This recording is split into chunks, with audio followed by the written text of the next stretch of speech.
L'affaire du lieutenant-colonel Marouane, ce méga scandale sécuritaire qui est en train déjà d'ébranler l'État algérien, mais qui risque de compromettre sérieusement la sécurité nationale. Le lieutenant-colonel Marouane, c'est le chef du bureau de sécurité et de liaison de l'ambassade d'Algérie à Rome. C'est l'un des 5 officiers les plus influents des services secrets algériens. Le lieutenant-colonel Marouane aurait décidé de s'implanter en Suisse pour demander l'asile. Le bureau des affaires réservées, c'est le bureau des enquêtes sécuritaires sur les dossiers les plus sensibles concernant la sécurité nationale.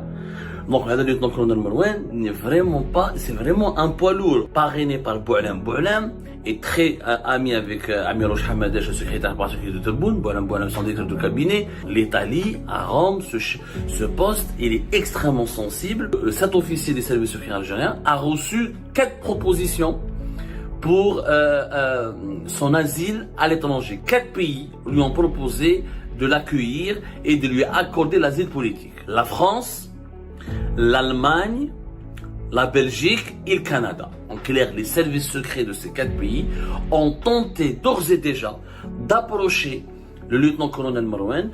Vous imaginez bien qu'ils ne le feront pas pour ses beaux yeux. L'affaire du lieutenant-colonel Marouane, dont nous avons été l'un des rares, pour ne pas dire l'un des seuls médias, à avoir révélé les tenants, les aboutissants de ce méga scandale sécuritaire qui est en train déjà d'ébranler l'État algérien, mais qui risque de compromettre sérieusement la sécurité nationale. On vous a déjà fait parvenir plusieurs émissions sur plusieurs enjeux et plusieurs axes de cette affaire. Rappelez-vous, le lieutenant-colonel Marouane, c'est le chef du bureau de sécurité et de liaison de l'ambassade d'Algérie à Rome. C'est l'un des 5 officiers les plus influents des services secrets algériens. Il était à la tête du bureau de sécurité et de liaison de l'ambassade d'Algérie à Rome depuis octobre 2020. Au cours du mois de mai 2025, il décide de déserter, d'abandonner son poste et de prendre sa famille et de s'enfuir pour demander l'asile. Selon les premières informations qui nous sont parvenues, le lieutenant-colonel Marouane aurait décidé de s'implanter en Suisse pour demander l'asile. Cette histoire a fait couler beaucoup d'encre. Le lieutenant-colonel Marouane n'est pas un simple officier des services secrets, ce n'est pas un simple soldat, c'est pas un simple gardien de caserne, ou là c'est pas un commissaire,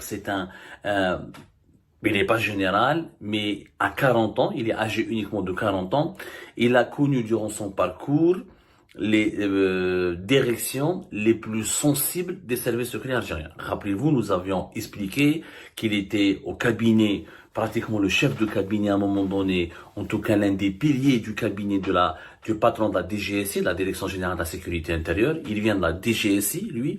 Il n'est pas de la DGDSE, il n'est pas un enfant de la DDSE, il vient de la Sécurité Intérieure. Ensuite, à partir de 2020, il a été transféré vers la Sécurité Extérieure.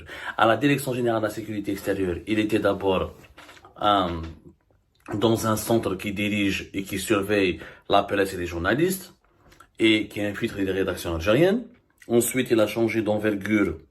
Il a intégré le cabinet en 2019 du patron, du directeur de la DGSI. Auparavant, il était quand même le directeur des bureaux des affaires réservées. C'est quand même pas n'importe quoi. C'est le bureau des affaires réservées, c'est le bureau des enquêtes sécuritaires sur les dossiers les plus sensibles concernant la sécurité nationale. Donc, le lieutenant-colonel Marouane n'est vraiment pas, c'est vraiment un poids lourd, en dépit de son âge. En dépit de son jeune âge, 40 ans, il demeure vraiment un poids lourd des services secrets algériens. On a expliqué son parcours dans plusieurs émissions. Ensuite, parrainé par Boualem, et très ami avec Amirouche Hamadech, le secrétaire particulier de Tebboune. Boualem, son directeur de cabinet.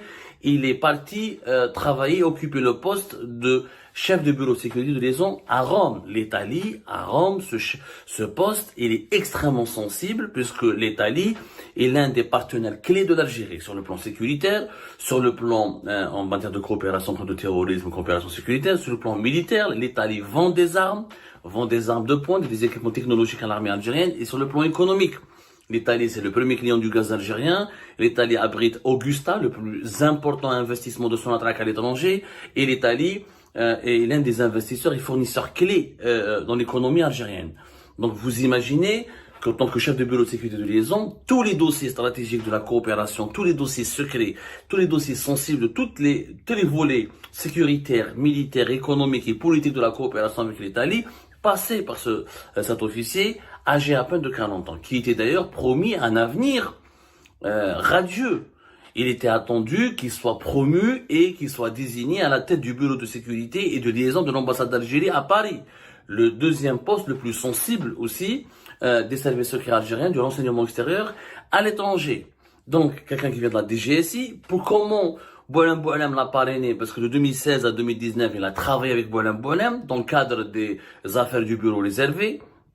En DGSI, Boualem Boualem était le patron de l'office des écoutes, des communications, de surveillance et l'organe, le fameux organe de surveillance et de contrôle des communications téléphoniques et électroniques. Donc, il travaillait les dossiers des écoutes, tous les dossiers des écoutes, toutes les personnalités les plus sensibles du pays, les plus connues, les plus importantes, les plus VIP, et qui ont joué un rôle important durant ces 20 dernières années, quand elles étaient écoutées, toutes leurs conversations, toute leur vie étaient enregistrées entre l'organe et le bureau des affaires réservées de la DGSI. Donc, vous imaginez bien que ce lieutenant-colonel Marouane, il a eu accès, durant toute sa carrière, au sein de la DGSI et plus tard au sein de la DDSE, à des dossiers extrêmement, encore une fois, sensibles. Je vous explique son parcours et je vous explique l'importance de ce monsieur pour que vous mesuriez la gravité de l'affaire du lieutenant-colonel Marouane. Aujourd'hui, nous avons des éléments nouveaux, nous avons pu confirmer au cours de nos investigations, nous avons approché des cercles très proches du lieutenant-colonel Marouane qui nous ont confirmé que cet officier des services secrets algériens a reçu 4 propositions pour son asile à l'étranger. 4 pays lui ont proposé de l'accueillir et de lui accorder l'asile politique. La France, l'Allemagne, la Belgique et le Canada.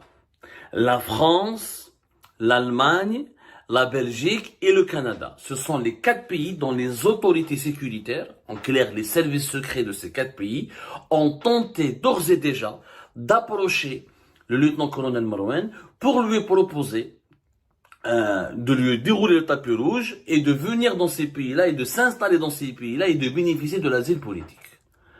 Vous imaginez bien qu'ils ne le feront pas pour ses beaux yeux. Que c'est les Français, les Allemands, les Canadiens et les Belges, c'est les services secrets de ces pays-là, veulent récupérer le lieutenant-colonel Marouane, qui s'appelle Anis, son vrai nom, c'est que ils ont envie de mettre la main sur ses connaissances, sur ses dossiers, sur ce qu'il connaît réellement. Et Dieu sait qu'il connaît des choses. Qu'est-ce qu'il connaît? Moi, je suis qu'un journaliste. C'est lui qui a occupé des fonctions importantes. Il a travaillé avec Boualem Boualem, il a travaillé avec dans le cabinet de la DGSI, il a travaillé dans une cellule, dans une direction de surveillance et de contrôle et d'infiltration des médias algériens. Il a travaillé dans la direction de coopération de la DGSI. Il a travaillé ensuite à la tête, il a dirigé le bureau de sécurité de liaison de l'ambassade de Rome. Je rappelle que en Italie, toute la famille Tebboune passait ses vacances là-bas.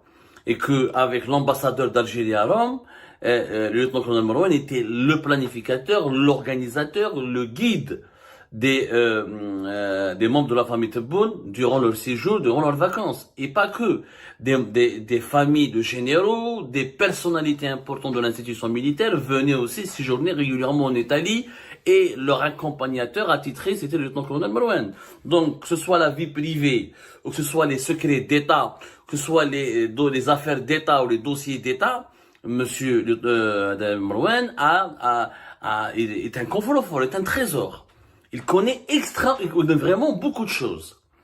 Maintenant, on a la confirmation que des services étrangers lui ont proposé, bien sûr, sous couvert d'autorité diplomatique, peut-être sous couvert d'intermédiaires, de lobbyistes, ils essaient de l'approcher pour le récupérer et lui proposer l'asile. Ils ne le feront pas pour ses beaux yeux. Et c'est dangereux pour la sécurité nationale. Parce que moi, je suis journaliste. J'ai demandé l'asile en France. Moi, je suis qu'un journaliste. Et mais j'ai accès. Moi, je connaissais pas les enfants du président de la République. Je mangeais pas avec eux. Je connaissais pas la famille du chef d'état-major. Je mangeais pas avec eux. Je n'ai pas leurs secrets. Et j'ai pas dirigé des dossiers de coopération sécuritaire. Et j'ai pas dirigé le bureau des affaires réservées. Et j'ai pas été dans le cabinet de la direction la plus importante des services secrets algériens. Donc c'est pas la même chose. J'ai été persécuté, j'ai demandé l'asile. Mais un officier des services secrets algériens, qui crie, lui, en tout cas, son entourage raconte qu'il a été victime de persécution, qu'il risque la perpétuité, voire la peine de mort pour une affaire qui serait en cours, qui serait enclenchée contre lui pour des poursuites judiciaires qui seraient en préparation contre lui au niveau du tribunal militaire de Blida. On ne connaît pas le dossier, je ne le connais pas encore le dossier, nous sommes en train d'enquêter pour comprendre qu'est-ce qu'on reproche exactement à ce lieutenant-colonel Marouane, mais s'il a fui, s'il a pris sa petite famille, s'il a fui, s'il a déserté, c'est qu'il a eu des raisons pour avoir peur. Et ce qui est incroyable à cette affaire, c'est que c'est l'ami de Boulam, l'ami des enfants de Tebboune, ou l'ami du secrétaire particulier de Tebboune, où il a pris la fuite. C'est un simple citoyen. Comment voulez-vous que leur ami, que quelqu'un aussi bien placé, aussi bien introduit au plus haut sommet de l'État, a pris peur? Alors comment voulez-vous qu'un simple citoyen ne puisse pas prendre peur ou ne soit pas effrayé quand il est victime d'un abus de pouvoir? On ne connaît pas le fin mot de l'histoire. On n'a pas toute la vérité sur l'affaire du lieutenant-colonel Marouane. L'affaire du lieutenant-colonel Marouane nécessite des semaines, voire des mois d'investigation et plusieurs feuilletons de révélation, parce que je suis sûr que nous allons découvrir des choses extraordinaires. Et nous allons certainement aboutir à des conclusions qui feront au froid ou d'eau, qui seront tout simplement hallucinantes. Mais nous, on n'est que journalistes. On n'est pas là pour déstabiliser les institutions du pays. Et quand on parle de l'affaire du lieutenant-colonel Marouane, c'est pour lancer un message clair, net et précis. Je crois que les autorités algériennes doivent apaiser et régler ce problème avec la voie de l'apaisement, du dialogue, de la négociation pour trouver un compromis favorable et qui protège la sécurité nationale du pays. Moi, je pense aujourd'hui, la voie de la sagesse doit s'imposer. Ça sert à rien de le menacer cet officier, de le persécuter, de lui faire du chantage, de le traquer. Ça ne sert à rien. On ne fera que le pousser à basculer dans la radicalité et à rejoindre le camp des puissances étrangères qui ne sont pas forcément amicales ou, on va dire, favorables aux intérêts suprêmes de l'État algérien. C'est un Algérien, c'est un enfant de l'Algérie. Il dit avoir fui une injustice, selon les sources proches de son entourage. Il affirme avoir été victime d'une injustice, d'un abus de pouvoir, d'une persécution, d'un complot. Je pense que la meilleure solution est que les autorités algériennes, soit les services secrets ou l'état-major de l'armée ou la présidence algérienne, mettent en place une cellule de crise formée par des experts qui connaissent, qui peuvent gérer ce genre de situation de crise et pour entrer en contact et renouer le contact avec le lieutenant-colonel Marouane et le ramener à la raison et l'écouter, comprendre ses raisons, comprendre ses motivations et trouver un accord à l'amiable en urgence. C'est une bombe à retardement. Cette affaire, c'est une bombe. Mais si un simple colonel, ou là, un simple commandant, il y a eu des désertions dans l'histoire de l'armée algérienne, dans l'histoire des services secrets algériens. Mais c'était des petits colonels, c'était des petits officiers, en tout cas qui n'avaient pas accès. Aujourd'hui, on a deux grands officiers militaires qui sont à l'étranger. On a Habib Chentouf, pratiquement depuis 2019, l'ex-chef de la première région militaire, c'est pas comme n'importe qui, et nous avons le lieutenant-colonel Marouane. Ce sont les deux personnalités extrêmement sensibles, plus Ghalib Qser, que nous oublions toujours, hein, l'ancien chef de la gendarmerie nationale, les trois, qui sont extrêmement puissants puisqu'ils ont eu accès, ils ont géré des dossiers qui relèvent du secret d'État.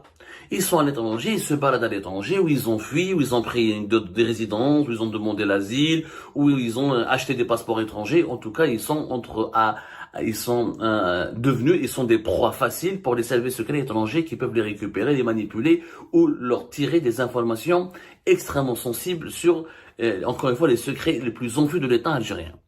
C'est une affaire de sécurité nationale, le lieutenant-colonel Marouane. On ne peut pas la gérer comme si l'État algérien voulait traquer ou persécuter un activiste de Rached ou un militant du MAC ou là un journaliste indépendant. Ça n'a rien à voir. C'est pas un simple agent dissident. C'est un acteur clé du pouvoir qui a décidé de fuir, de s'émanciper parce qu'il craignait pour sa vie et pour la vie de sa famille. Et en fait, c'est son instinct de survie qui a joué. Donc je pense qu'il n'est pas trop tard de le récupérer. Il n'est pas trop tard d'apaiser cette situation et de trouver un accord avec lui et de le ramener vers l'Algérie et de le réintégrer, de le réhabiliter afin que les secrets de l'État algérien soient protégés. Il y a que la voie de la négociation.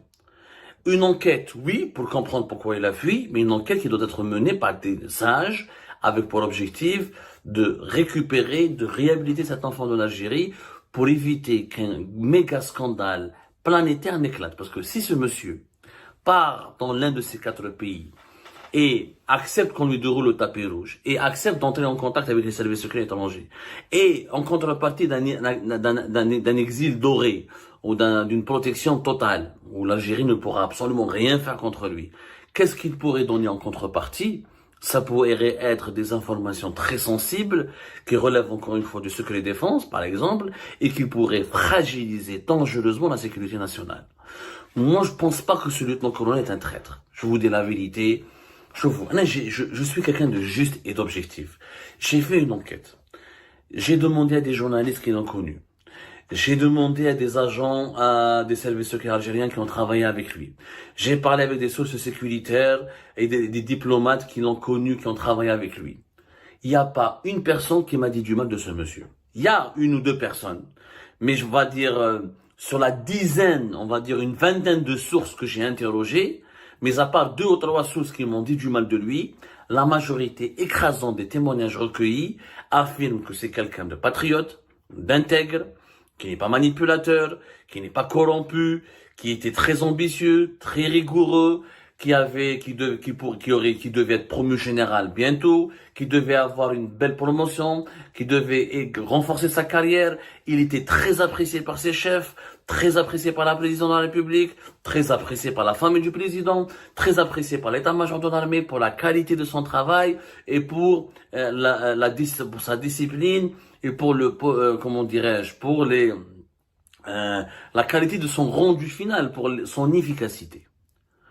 Donc quelqu'un qui a été aussi apprécié, aussi qui a été aussi aimé, aussi encouragé, et qui a été aussi protégé par des hauts responsables du pays. Comment se fait-il que du jour au lendemain, il devient un fugitif en fuite à l'étranger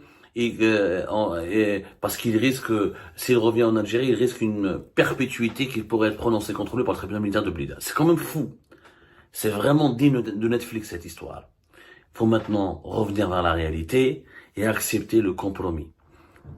La culture d'Al-Hugra, armée fil-Hbas, celui qui fait au moindre écart 20 ans, 30 ans de prison ferme, à la moindre incompréhension, au moindre désaccord, en politique, on instrumentalise la justice militaire, on instrumentalise la justice et on brise des carrières, et on brise des familles entières. À la moindre, au moindre malentendu, on a l'incarcération, l'emprisonnement, ça ne peut pas durer. Ça ne peut pas marcher. Et l'affaire du lieutenant-colonel Marouane est la conséquence désastreuse de cette politique arbitraire, de l'emprisonnement, du rapport de force, de la brutalité, de la persécution. À un moment donné, il y aura des officiers qui ne vont plus accepter de se voir qu'on brise leur vie. Ils ne vont pas accepter de se faire écraser comme des petites fourmis, quand un éléphant écrase une fourmi. À un moment donné, il y a des gens qui vont faire un sursaut de dignité et d'honneur et qui voudront, entre la patrie et leur mère, comme disait Albert Camus, il y a des gens qui vont choisir leur mère. Parce qu'à un moment donné, l'être humain, il a son instinct de survie, il a son ego. Aucun être humain ne voudrait finir tous ses jours en prison parce que il a désobéi à des ordres, ou parce qu'il a eu un conflit personnel avec un des dirigeants et sa hiérarchie, ou parce qu'il il s'est mal comporté de façon conjoncturelle dans un dossier précis ou dans une situation précise. On ne peut pas briser un être humain aussi facilement. Avec cette façon de gérer le pays, il va y avoir d'autres lieutenants-colonels Marouane. Il pourrait y avoir d'autres désertions. Et là, encore une fois, c'est tout l'État algérien qui est menacé d'effondrement, c'est ses propres boîtes noires. Et c'est ses propres coffres-forts vont fuir pour s'ouvrir et partager leurs secrets avec des puissances étrangères.